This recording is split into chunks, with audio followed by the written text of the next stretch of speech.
xamde cabdi axmed xamde kuweyn oo ka mid ahayd fanaaniintii lagu bilaabay kooxda xidigaha geeska ayaa hargeysa ka sheegtay inay guud ahaanba fankiisaga hadhay.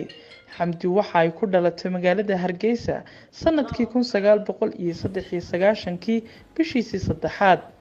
haddaba xamdi oon kula kulmay gurigeeda hargeysa ayaan ka wareystay arrintani iyo heerka fanka soomaalida ee xilligani. maxaa kugu kalifay inaad fanka ka baxdo? aad baad mahadsantahay sagalay walaal horta caawa waxaan aynu isugu nimay halkan ama barnaamij faneed ma wadno dhammaanba horta waxaan salaamaya ummadda islaamka Soomaali maxamed meel kasta joogto ayaan salaamaya sagalay imika intii sanadkii imikayna dhaafay 2017 iyo 18kii aynu ku jirno 17ka intiisii dambe ilaa 18 aynu ku jirno fankii shaashadii waan ka maqnaa layguma arag waxay ugu dambeysay 17kii sanadka habeenkii happy new year ka hees aan barnaamijka kaga qayb galay sanadkan marka walaalo aniga go'aansaday inaan fankii gabi ahaanba ka baxo ana isu garan waayay markii horena cidigu may qasbin imikana ana sidaa jecelaystay inaan ka baxo. dadku waxay isweydiinayaan xamde maxaa ku kalifay, ma kooxdii bay ka baxday oo waxay gelaysaa koox kale mise guud ahaanba fankii wixii la odhan jiray oo dhan ay isaga baxday xamde? may walaalo kamaan bixin kooxdii oo kaliya ama xidigaha geeska kooxdii aan ka mid ka ahaa ilaa maalintan fanka bilaabay ilaa waqti xaadirka aan iyaga ka mid ahaayoon ku jiray kamaan bixin fanka gabi ahaantii baan ka baxay oon caawa halkan ka sheegaya Soomaali meel kasta joogtaan u sheegaya marka fankii baan ka baxay walaalo. waa hagaag heerka fanka ee waqtigan xamday maxaad ku qiimeyn lahayd? wallahi sagalay fanka heerkan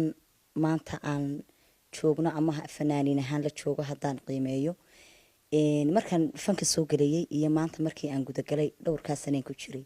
horta different weeyaan weyno ballaaran. markaan soo galay aad buu ila qurux badnaa wax baan ku hamiyay wax wanaagsan laakiin sidii way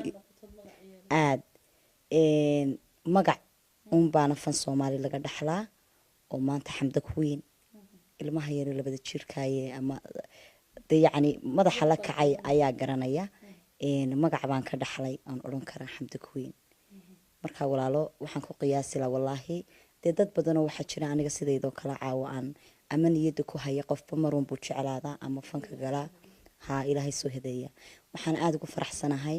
anigoo daa'ir anigoo dhalinyara miirkayga qaba inaan caawa ilaahay gu guuleeyay inaan ka toobad keeno ama ku dhawaaqo ama social media ka sheego inaan ka baxay aad baan ugu faraxsanahay ilaahayna waan ugu mahadinaya. waa hagaag xamda fanka sidiisaba maxaa laga dhaxlaa ma laga taajiraa horta fanka gabigiisa? sagalay wad mahadsantahay walaalo kolley qofku fanaan hadduu yahay ma fanka Soomaalida mise dadka caalamka aynaan dee hiigsan karin fanka Soomaalida magac ayaa laga dhaxlaa laakiin ma lagama dhaxlo waxaan tiyo oo laga sameystaa ma jirto laakiin magac baa laga dhaxlaa. hadday noqoto fanaaniintii naga horeeyay waa bari hadday noqoto qaar ka sii horeeyay dee magac ay ka dhaxleen laakiin maanta meel kasta joogan waa la og yahay mid kasto xanuusta mid kasto wax ku dhacaan dee fanaaniinteennii fankii Soomaalida ba iska noocaasa oo adigoo magac lahaa oo intaad dhalinyarada ahayd in lagu siday oo heblaayo waa hebel lagu lahaa maanta haddaad ummadii wax uga baahato ama aad da kugu dhaco ama xanuun waxaan ku yiri waad aragto fanaaniinteennii waaweynaa lagu baahayna leeyahay hebel baa dhakhtar yaala la caawiyo marka magacuun buu leeyahay. marka waxaan isku daba qabanayaa ilaahayna igu guuleeyay oo ugu mahadnaqayaa anigoo daayar inaan ka tashaday dhammaan inta ay niyada ugu jirto ama inta fanka ku sii jiri doonto waxaan leeyahay intaan wadkeena ama waqtigeena aynaan gaarin ka tabaabushaysta kulli way arkeen wuxuu yahay fanku dee uma uga sheekayn maayo. waa hagaag xamde ma jirtaa cid cadaadis kugu saartay oo gaara ma cid baa jirta kugu cadaadisay oo ku telefoonka ka bax oo in badan kugu celcelisay? walaal may cid maanta igu telefoonka ka bax ma jirto. waxaan oran karaa hooyaday waa sheekad in badan ayay ilaahay ii hor istaagtay ducadeedii in laga aqbalay ayaan aaminsanahay oo ama hees soo tumayo ama xilli dambe socda ama anoo sii baxaya maalin le waxaan soo laxmaynaya oo ilaahay hor taagnid in ilaahay waxaan baran aniguna ku qiyaasaya in ducadii hooyaday la aqbalay waana ku faraxsanay haddiiba fanka aad ka tagto dadku waxay isweydiinayaan xamda kuwiin maxay qaban doontaa maxaad qabanaysaa walaal haddaan fanka ka tegay kulley magac baan ka dhaxlay fanka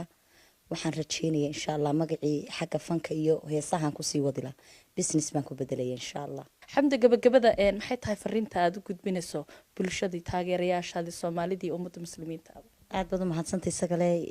dhammaanba horta intii taageeri jirtay markaan waqtigan fanka ku jiray waxaan leeyahay go-aanka anaa qaatay caawa inaad igu taageertaan khayrka inaad igu taageertaan waxaan anigu maanta habi ku ahay inaad khayrka igu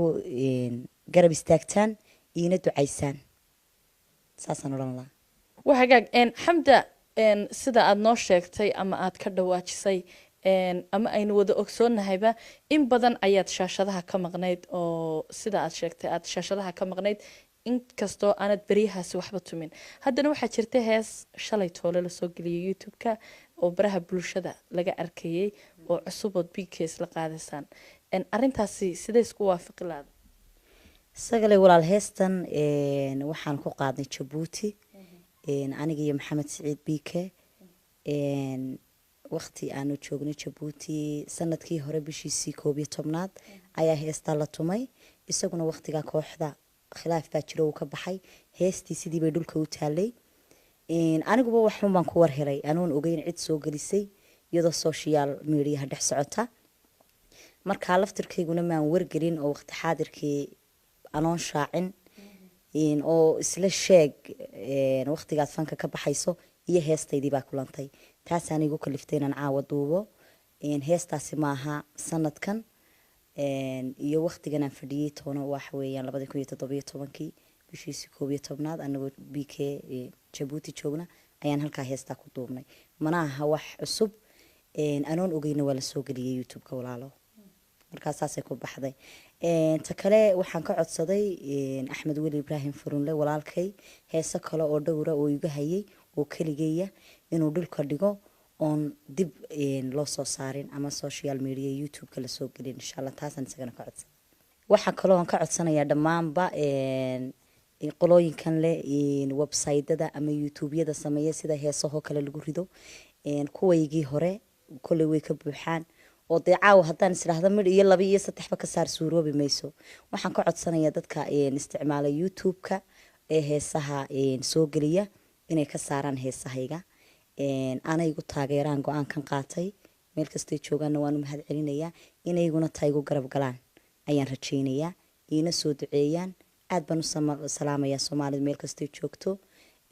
kooxdaydii xidigaha geeska oon wanaag badan iyo waqti badan soo wada shaqaynay ayaan iyagana aad u salaamayaa dhammaanba soomaali waan salaamayaa wahagaag xamda dad badan ayaa jira oo dhalinyar u badan oo imika fanka soo galaysa ama intii hore ku jirtay iyaga maxaad halkan tala uga jeedinaysaa sagale waxaan odhan lahaa dhalinyaro ama hablo ama rag iyo dumarba kuwii kusii jiray fanka waxaan talo ama tusaale uga tegayaa waxaan leeyahay maanta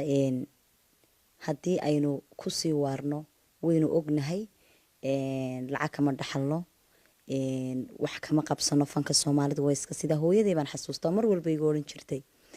fanka soomaalida waxa weeyaan wax ma dhaqato wax ma dhigato dhasheeda cunto markay dhimatana cadaab dhaxasho taasaan qabaa inay tahay marka waxaan leeyahay ilaahay ha idinka soo hadeeyo ilaahay ha inaga wada hadeeyo ilaahay toobada saxda iyo tubta toosan allah inagu silmo